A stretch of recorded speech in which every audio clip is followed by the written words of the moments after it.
জাতির ব্যাপারীরা, ট্রাইবেল অংশের মানুষদের নিয়ে কেনা বেচা বিভিন্ন রকম ব্যবসায়ী মত আছেন। ত্রিপুরা মথা, কিছুদিন ছিলাম ত্রিপুরা মথায়, অভিজ্ঞতা হলো। সেই অভিজ্ঞতা আপনাদের কাছে দুই একটা কথা আমি বলবো। যেই দলের শৃঙ্খলা নেই, দলীয় শৃঙ্খলা বলতে কোনো কিছু নেই।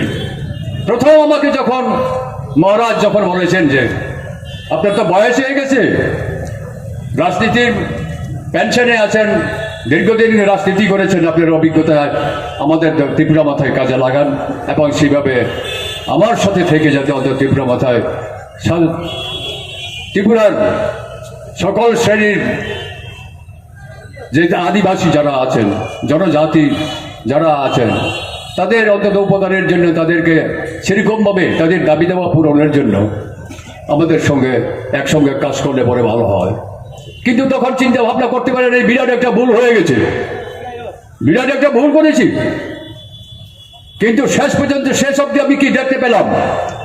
প্রথমবারে যে প্রতিশ্রুতি, প্রথমবারে আমি যে গেলাম, তার সাথে কোনো কিছুই মিল নেই, কোনো ডিসিপ্লিন নেই। একটা অর্কেস্ট্রার গ্রুপ, একটা অর্কেস্ট্রারের দল, নাচ গানের দলের মতন একটা অনুষ্ঠান হলো। দেশে যেভাবে জনবসতি, আপনারা যারা আছেন এরকমভাবে দাঁড়িয়ে যারা থাকবেন, তখন মথার অনুষ্ঠানের কথা আমি বলছি, আপনাদের কথা আমি বলি নেই।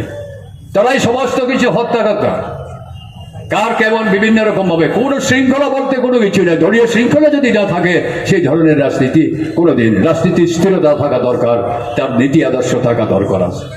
তারপরে আমরা পরিবর্তন দেখব। কারণ এতে বুঝতে পারলাম এখন যেভাবে যে ধোঁকা, যেভাবে ব্যবসা,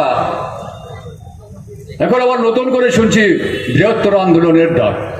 আর কিছুদিন আগে শুনলাম না এখনো ত্রিপুরা অব্দি আসে না, আসাম অব্দি চলে এসেছে আমাদের গ্রেটার ত্রিপুরা কনস্টিটিউশন সলিউশন।